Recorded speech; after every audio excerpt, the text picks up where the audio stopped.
காரணி வாசலில் நடைபெற்ற சித்தி விநாயகர் ஆலய மகா கும்பாபிஷேகம் ஆயிரக்கணக்கான பக்தர்கள் கண்டுகளித்தனர். மயிலாடுதுறை மாவட்டம் குத்தாலம் தாலுகாவில் அமைந்துள்ளது கழனி வாசல். இங்கு சித்தி விநாயகர் ஆலய மகா கும்பாபிஷேகம் சீரும் சிறப்புமாக நடைபெற்றது. கும்பாபிஷேகத்தையொட்டி யாகசாலை அமைக்கப்பட்டு கடந்த 28ஆம் தேதியன்று விக்னேஸ்வர பூஜை, கோபூஜை, தனபூஜை, கணபதி ஹோமம், நவகிரக பூஜையோடு துவங்கியது. கடந்த 2 நாட்களாக யாகசாலையில் அமைக்கப்பட்டு இருந்த புனித நீர் கடங்களுக்கு வேத விற்பனர்களால் 4 கால பூஜை நடைபெற்றது. இதனையொட்டி 4ஆம் கால முடிவுற்று பூர்ணாகதி நடைபெற்றது.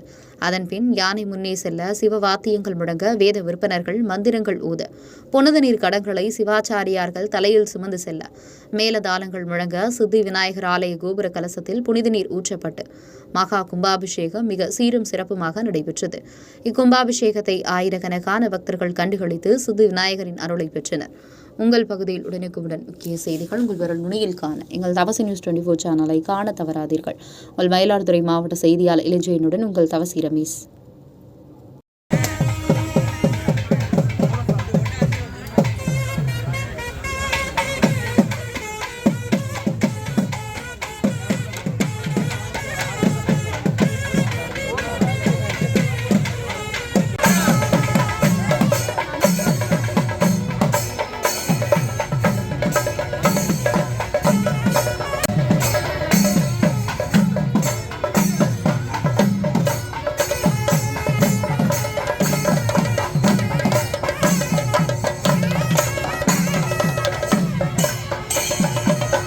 மகா கும்பாபிஷேகம் இப்பொழுது நடைபெறுகின்றது.